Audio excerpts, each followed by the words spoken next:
Yun.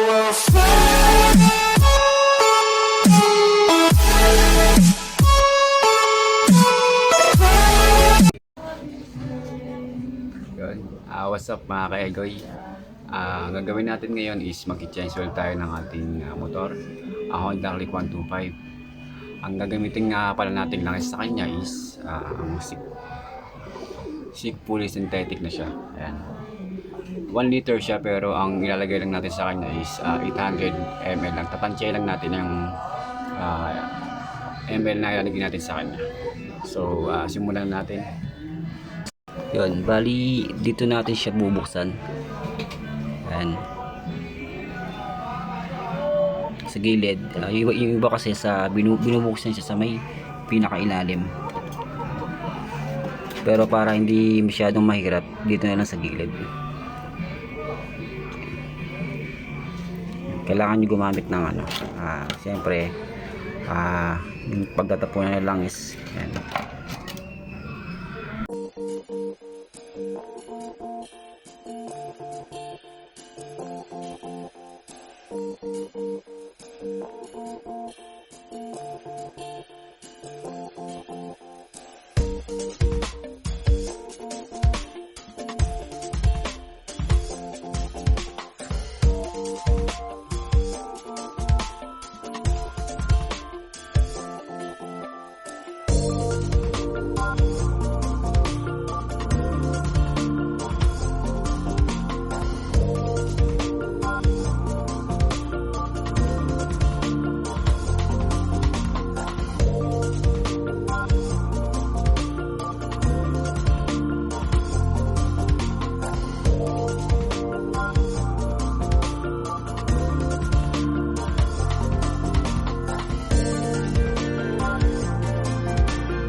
Yan. Ayan yung mga langis na nakuha natin sa kanya. Ito. Medyo talagang maitim na siya. Ayan. Tapos ito yung spring. Tsaka salaan. Ayan. Mamaya linisin natin yan. After natin mag-drain ang ating langis.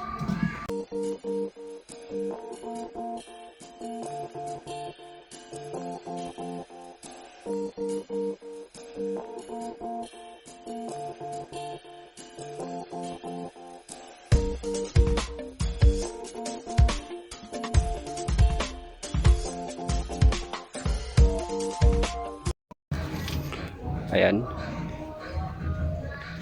Bali, sinenter stand muna natin yung ating motor para mas maraming langis yung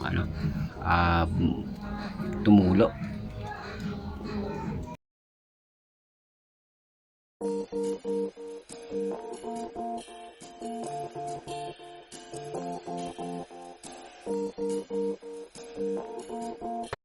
So ayan mga ka-egoy, bali na-drain na natin lahat ng langis ng ating motor.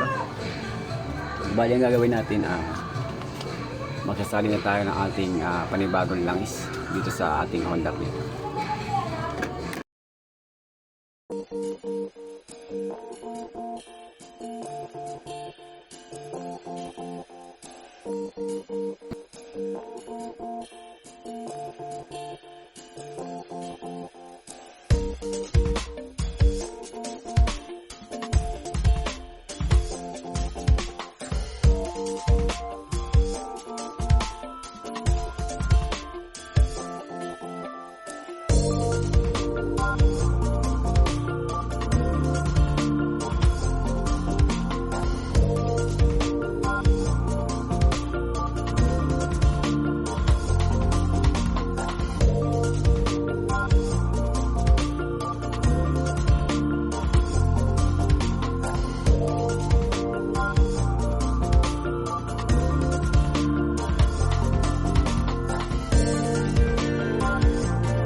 Bali nasayang na po natin yung ano lang. Bali nagtira lang po tayo ng konti kasi po 800 ml lang po yung ating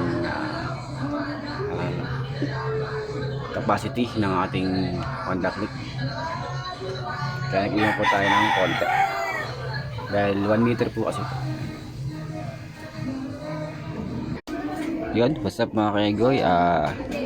Ngayong tapos natin mag-change oil, saset po natin yung sa kanyang oil change. Ayan, tatanggalin po natin yan.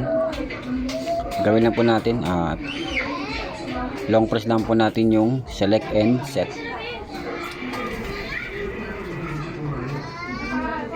Ayan, makita nyo po, nag-blink po yung kanyang time. And then select po natin. Makita po natin oil change, then set. Yan.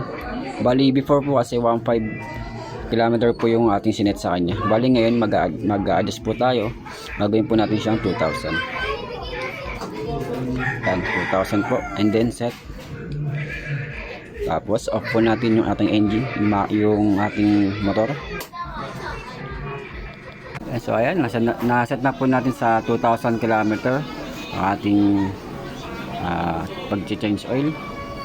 Ngayon po is open na po natin yung ating gawin lang po natin, press lang po natin yung set, long press lang po yung set, and then kasabay po ng bukas ng ignition natin para mawala po yung oil change indicator natin. Hindi naman po, pasensya na po, walang tagahawak. Long press, buksan po natin.